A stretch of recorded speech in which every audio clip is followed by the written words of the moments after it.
Namaskar viewers. Our Bhagavad Gita says that Tyaga is the foundation of everything, and that is what will enrich the person, Atmodhar, and then accordingly you can do the betterment or upliftment of the society as well. And today I have a wonderful personality with me, a divine personality, I would say. She is the director of Vivekananda Kendra Vedic Vision Foundation in Kerala. Her name is Dr. M. Lakshmi Kumari. Uh, Lakshmi Didi, we call her. She is PhD back in 1968-70 in botany from Madras University, and her professional experience has been in microbiology in the Agriculture Research Institute, New Delhi, and also in Tirupati. So back in 1981, she met Sri Eknathji Ranade, who is founder of Vivekananda Memorial Rock and Vivekananda Kendra in Kanyakumari, and what changed her life and her ideology. All that we'll talk to her, and I must say that my age is of her experience. So there is not much I know and understand about her work, but we'll come to know about it. So let me formally welcome Lakshmi Didi. So Suswagatam Lakshmi Didi to Karyakrama. Happy to be with you, Ketaki. Even Dhanyawad. though we are meeting for the first time, by the way you have introduced yourself as Swami Ranganathanji's Diksha disciple, that is enough for me to get into my heart because Swamiji is very, very close to me. Yes. And we hail from the same place, Trishur. So I have one more reason to make pranam to Didi because it holds a different position altogether. Didi, as I introduced that you joined Kendra in 1981, but before that you were in a professional career. So let us talk about your childhood little bit, your life in Trishur. My father was one of the very famous persons in the old Cochin state. Okay. That is before the integration of the states, And he was, after retirement from Cochin as the Justice of Kerala High Court, we settled in Thrissur. And then he became the president of Kerala Sahitya Academy for 2-3 terms. So in that way, he was a very well-known person. Yes. He was very closely related to Ramakrishna Math, especially to Swami Ranganathanji Maharaj. They were on very, very friendly terms. And it was my good fortune to be brought up in such a family where a spiritual atmosphere was there. Yes. It was not any too much of materialism or something. My parents were almost like tapasvis. And father used to take us for all the satsangas and all, almost compulsorily in those days, even when we were 7 or 8 or something. And I remember listening to one of the very famous saints of Kerala at that time, one Swami Agamandaji Maharaj. Later he became part of Ramakrishna Math. Yes. He was called as the living Vivekananda in those days because he used to go up and down Kerala with wonderful giving prabhashans and things like that. So from childhood, I listened to his talks and imbibed the Vedantic spirit a little bit. He used to talk about Bhagavad Gita, Narayaniyam, Sri Krishna, like that, And my mother was a very pious lady, and she inculcated in us sort of the spirit of bhakti, listening to Sri Krishna's stories, Sri Krishna's songs. And there was a rhythm in our life. You have to get up early in the morning, go to the temple, and keep to your studies, have breakfast, go and study, and then go to school, come back, evening. Everything was very disciplined. Not sort of a compulsory, but it naturally it was like that. because she used to do like parents Right. used to do, so we fell in line like that. So I always say the best thing you can have in life, the greatest blessing in life, Mm. to be born of good parents Mm. in a Mm. good family. Mm. And that was my first blessing from Lord Almighty. Nothing to worry, nothing. Uh, Even in those days, it was wartime, Mm. rationing was there. Mm. So many problems were Mm. there for the country, Mm. but Mm. we never knew anything about Mm. it. Mm. So we had a comfortable life. We were not very rich, Nice. Yeah. but moderately rich enough, like that. So in that way, it was a very good upbringing in Mm. childhood. Mm. And I studied in a school which had Swami Vivekananda's name, the Vivekarium School in Thrissur, Okay. which was started by a great saint of Ramakrishna Mutt, Oh. Tyagisananda Swami, Ah. who was later in Bangalore Mutt. Yes. No. Yes. He is actually great grand uncle of Swami Chinmayanandaji. Okay. And in some way, I'm related to Chinmayanandaji also. So he Okay. was also a great source of inspiration to me in my life. Definitely. And he was the person who was extremely happy, apart from Ranganatha Maharaj. Chinmayanandaji Maharaj was another person who was extremely happy when I told them that I am joining Vivekananda Kendra. That was the thing. So when my father retired, we are 10 children, Mm. 5 brothers and 5 sisters. Okay. My number is 8. Okay. So when my father retired and came and settled down in Trichure, Mm. I don't know what inspired him. Maybe Swamiji inspired him to inspire me. Mm. He brought Vivekananda's Chicago Post picture, one big picture, and kept it in our hall. Mm. And I remember that evening when I looked at it and was so enchanted, and I said, if Swamiji were alive, I would have gone with him. Correct. So that was my first commitment. And I never thought Swamiji would take it seriously. But Yes. Swamiji took it so seriously Yes. that he never left me. True. Whenever I deviated from the path, Mm. he kept so many obstacles on my way that I had to turn back to his path. Come back to his path. Back to him. Correct. So I was very good in studies always. First, Yes. wherever I appeared, whether in class 10 or intermediate or BSc or MSc or anywhere. Yes. Then actually I did my PhD in Madras University in 1961. Mm. And then I worked for 2 years in Padmavati Women's College in Tirupati. Mm. Then went abroad to the Ukrainian Academy of Sciences, Institute of Microbiology, for 2 years in Russia. Mm. Then returned in 1970, Okay. and I was a scientist in the Indian Agricultural Research Institute. Right. That is where, as you have mentioned, I met Eknathji Ranade in one of the programs on Vivekananda Jayanti. Mm-hmm.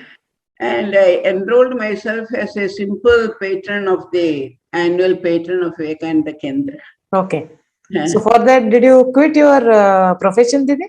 No, not at that time. That was in 1975 or something. Okay. Okay. And the secretary of the Kendra at that time, one Mr. Mani, and when he saw my patron form in their bookstall, next day itself he came to my office, ARI, and sort of explained to me what Vivekananda Kendra is doing. And because I had written there under the form that if there is any activity going on in Swamiji's name here, I will be interested. Okay. I written like that. Okay. That was a commitment. So he came, and from that day onwards, I became part of the Vivekananda Kendra, New Delhi. Okay. Then I became slowly secretary and then vice president of the Vivekananda Kendra there. Yes. So like that. It is at that time I started meeting Eknathji Ranade. Actually, when my very close association came when he was taken ill and he was being treated, after treatment, post-treatment, he rested for several months in Delhi, in Hansraj Mehtaji's house in Barakamba Road. And I was at that time working in a ARI. So Saturday, Sunday, I will go and sit with him, prepare some good dishes and take it for him and all that. Yes. And a very close relationship came like that. So then he started telling me, persuading me, very lovingly persuading me, if you are so much after Vivekananda, why are you wasting your time? Okay. Huh? People do not come to Vivekananda Kendra when they are old, when they can't see, when they can't hear, when they have no teeth. They don't come like that. People want very young people, energetic people to work for him. Leave your job. Why do you want this job? I said, yes, I can think about it.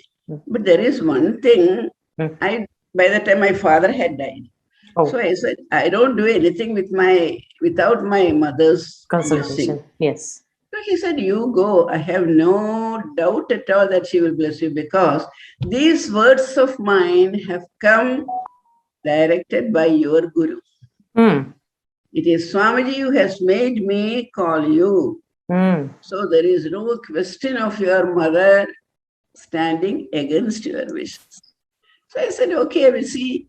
So I was anyway going to Trichur for my mother's birthday. So I went there. I asked him, Amma, I was unmarried. I was not entering into the household life in spite of their best efforts. So I said, I want to dedicate my life to Swamiji's work. I have a plan to go to Kanyakumari. And you believe it or not, without a moment's hesitation, my mother said, all my blessings are there with you. This is what we had been wanting from childhood. Go ahead. I shall not stand in your way, but don't repent it. Think well. You are in a good position now, professionally, every way. So go ahead. I have no objection. Then immediately from there, I proceeded to Kanyakumari. A general body meeting was to take place there at that time, November or December or something like that. And when I went there, Ekadaji was very, very happy. And he said, I was waiting for you. I knew you would come. And he made me joint general secretary at that time. Okay. But never insisted on my remaining in Kendra. So I came back.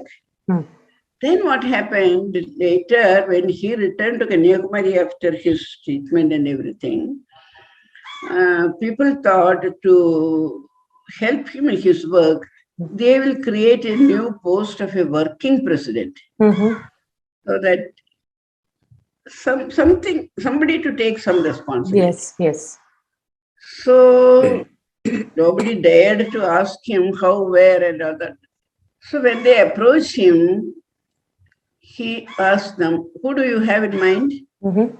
They said, we don't have anybody in mind. Whomsoever you suggest, we will keep that person as the working president. So they must have thought some senior person will be. There were so many senior life workers. No, I was not a life worker already. True. Immediately he said, let Lakshmi become the vice working president. Finished. So I was elevated, double promotion. Yes. I got a double promotion in Vivekananda Kendra without passing through the normal procedure. This thing. I got into the Rajpath straight away. Yes. And I became the working president. Right. I think, Didi, one very common question comes to my mind. Generally, after having a successful career, or rather after a successful education, Indian custom, family will go for a wedding of a daughter. They think that is the supreme goal of every girl's life because, the entire society is going through that. So why or how come you managed to escape that? that escaping came when after my BSc, they insisted on my getting married because I was the daughter of a famous person and there Yes. were many people wanting my hand. Correct. But then at that time, I was courageous enough to tell my parents that my intention is not to get married and live a ordinary life. Mm-hmm. I want to study. So I knew if I say that I want to become a sannyasi or something, they won't. Not So what I allow. told them was, I want to become a scientist. Okay. So for that, they had no objection. No. So that is how they permitted me to go to MSc, then PhD, and so on. That is how I escaped from the net. And then I knew if I remain in Kerala, again the problem will come. So I escaped to Madras, to Chennai, Okay. so that their hold on me will be very limited. Yes. limited. Very true. So Very many smart. techniques you have to use, you see. Yes. Very true. So after I Became a president. working president, then I thought, now it is not proper that I work. At that time, our pay scale was so small, 2,500 rupees. Okay. 6,000. That was the scale in which I was working. Okay. To work and stay in Delhi for this thing, I said it is not worth it. So I resigned. And in 1982, March 1st, I came to Kanyakumari. Okay. See, I always tell people, I was like the Trivakra in the Bhagavata, the lady who had 3 cows. Yes. Came to meet Krishna. And Krishna pulled her and made her all right, normal. So like that, I had also 3 curves. Not I, everybody. Every human being has these 3 curves, but we don't recognize it. The one curve is, if I don't work, if I don't get money, how will I live? I must have this, I must have that. That is the first. That is how we are all going for working, not out of joy for working, but it will give us some earning and we will live a happy life. So Egraji said, why do you worry? You don't have to touch money at all when you come to Kendra. Whatever you want will be yours. Yes. So you don't have to worry about tomorrow, how you will eat, how you will sleep. Whatever minimum comforts are necessary for a person, it will be given. So one curve was stated. Correct. What is the second curve? Emotional satisfaction. Mother, father, brothers, sisters, family. So Egraji said, you will have a huge family. Yes. Whole India will call you like a sister or mother or something like that. And Kendra people will definitely accept you as a mother. Yes. So there will not be any emotional vacuum for you. Okay. Second curve is removed. Third curve is, I want to be a scientist. Okay. I want to learn knowledge, intellectual, intellectual. So material, mental, intellectual. Third curve is intellectual. So Ekbaji said, what rubbish you are speaking? Scientist? What science is greater than Vedanta? You start reading Vivekananda, you will find out what is real science. This science is nothing. This material science you are working for is nothing. Swami Vivekananda will teach you the real science. So the third curve was straightened. So when all the 3 curves were straightened, then I could fit myself to be in Vivekananda Kendra. True. No fear. No fear. Nothing to. I didn't lose anything. Yes. Only if you lose, you will have anxiety, worry, or repentance. I only gained. I didn't lose. Very true. Very true. Now that we are talking this, Didi, let us take the next discussion point. There is a lot we talk in Hindu philosophy, rather in the Bharatiya Sanskriti, that person should have certain qualities to become a ideal person or human being. So Kendra says that Vyakti Nirman is our ultimate goal. So what are we saying when we say Vyakti Nirman? What is that we are looking for in a human being?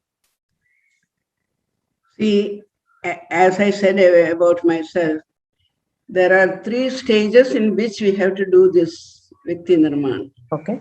One is at the material or physical, Ah. then emotional, mental, Hmm. and then intellectual. So all 3 should be taken care of. Okay. So yoga has got, Vivekananda Kendra has got the yoga program, Yes. etc., Yes.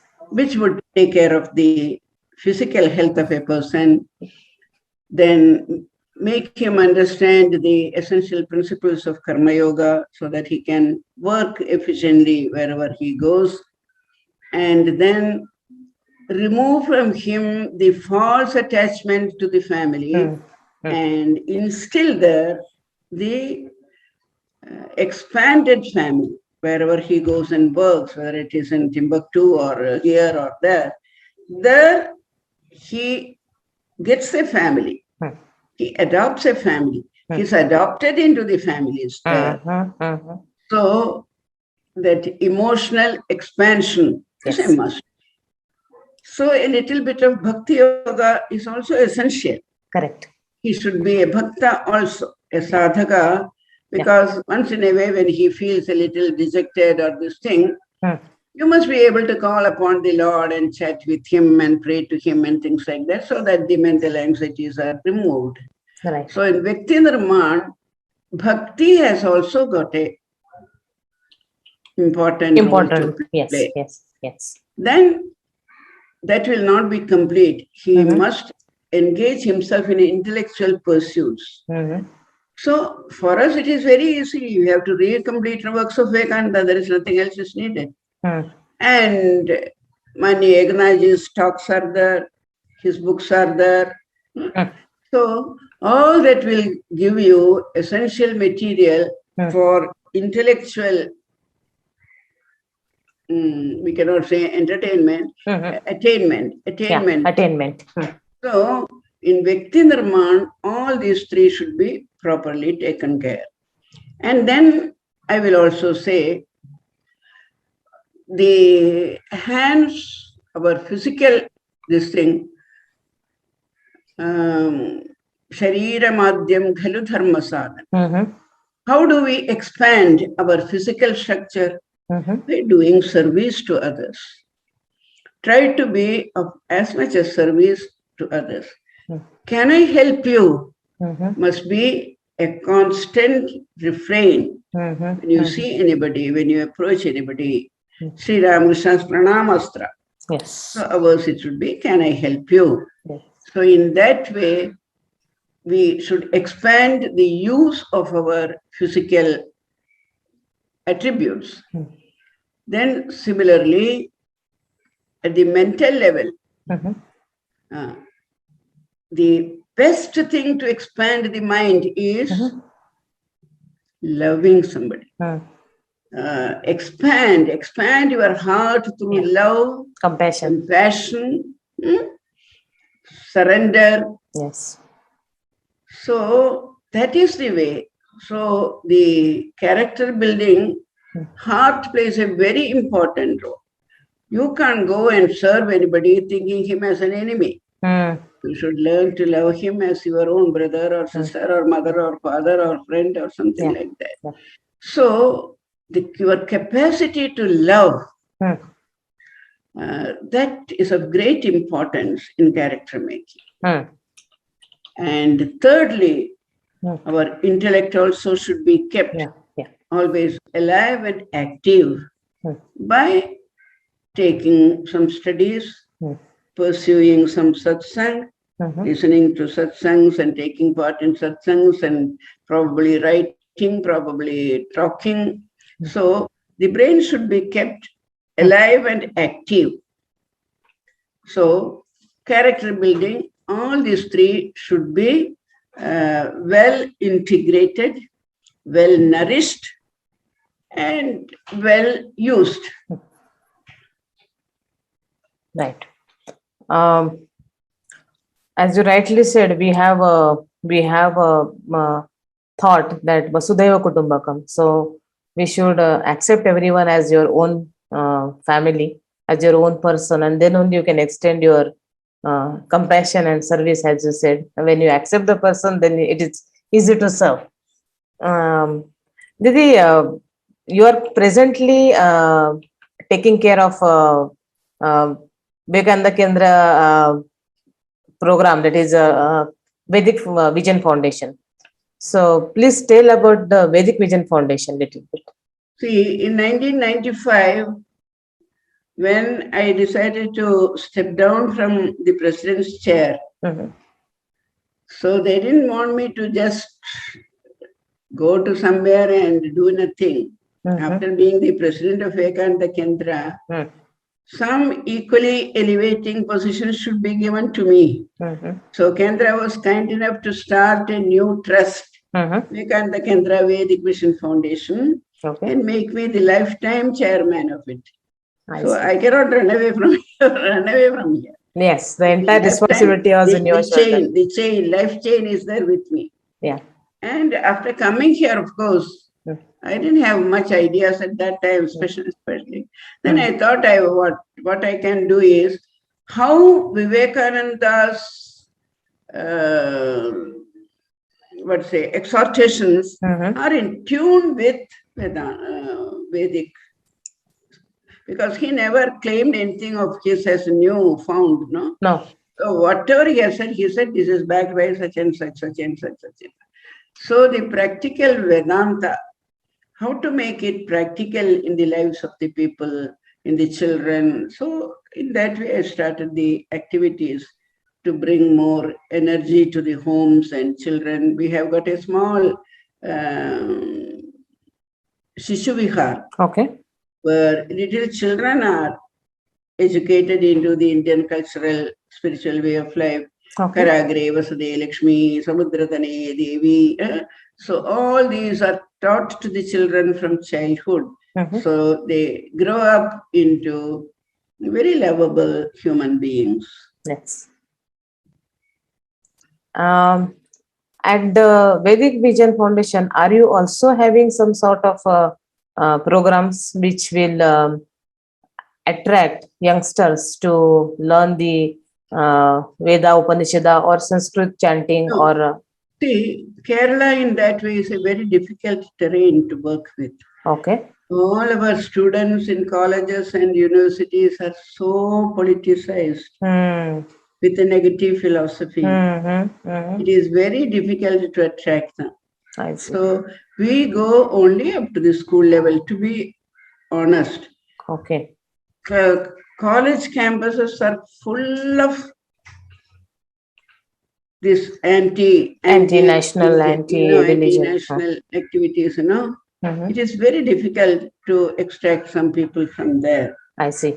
So what has happened is we confine ourselves more to schools, higher classes in the schools. We conduct competitions for them at different levels, at Swamiji's birthday time, the Universal Brotherhood Day time, and so on and so forth.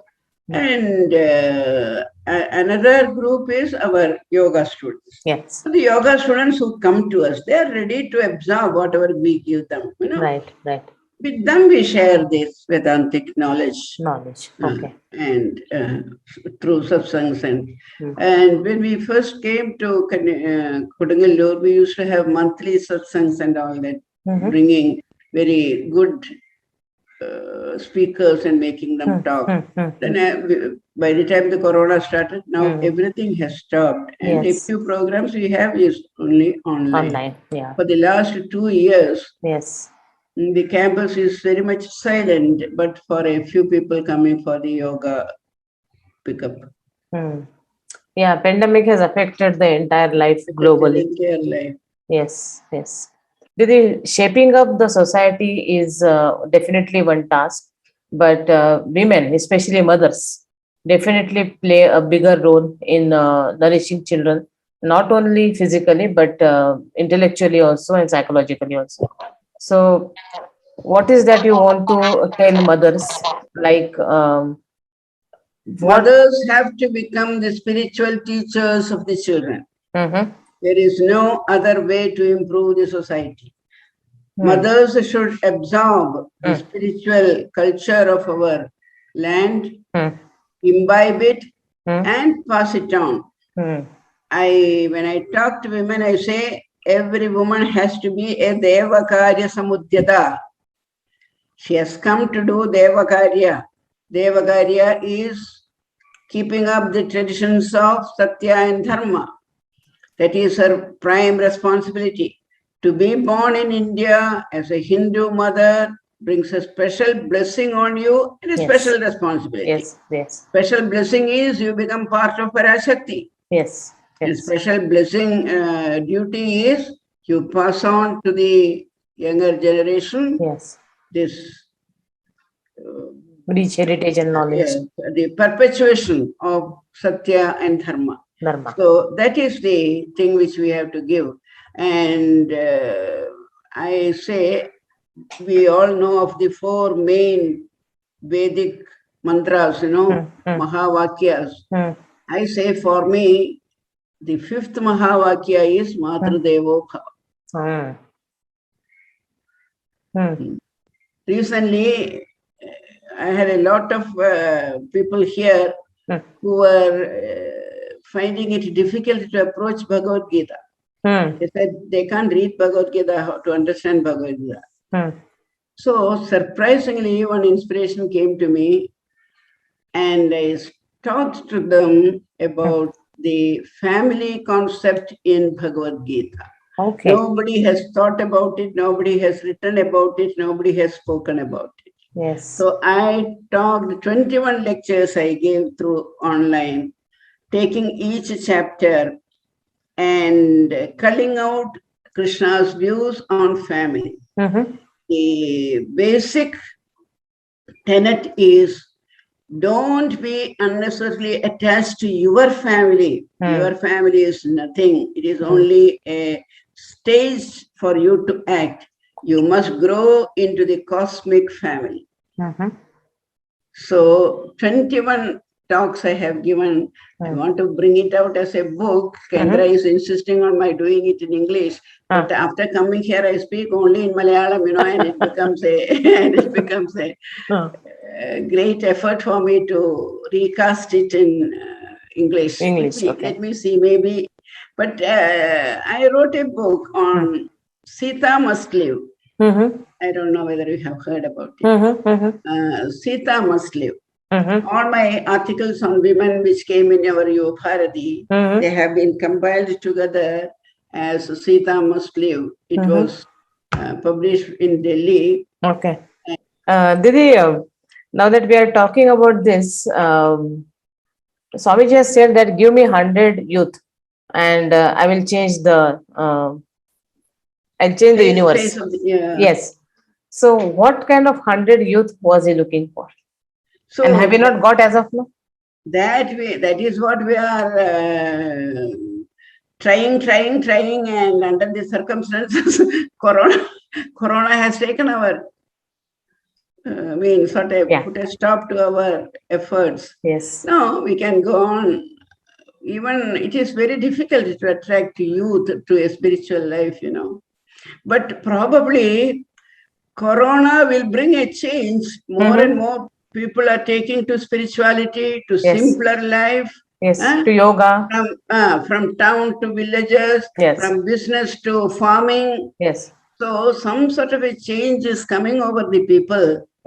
And now you see we are going to have this Saundarya Lahari program. About 1 lakh of people in Kerala are going to take part in it.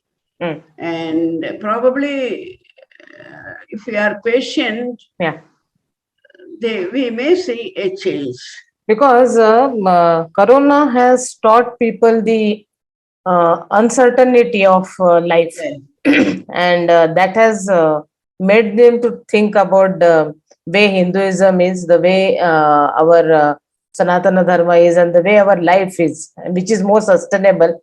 Because in spite of having such a huge population, we are not as badly affected as other Western countries because of our lifestyle. What is the strength of Hinduism now that we are talking this, in your view?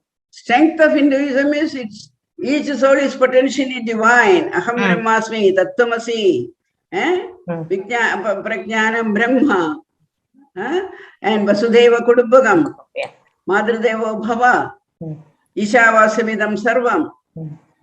See, so long as these ideas are somewhere lingering, Hinduism will be alive.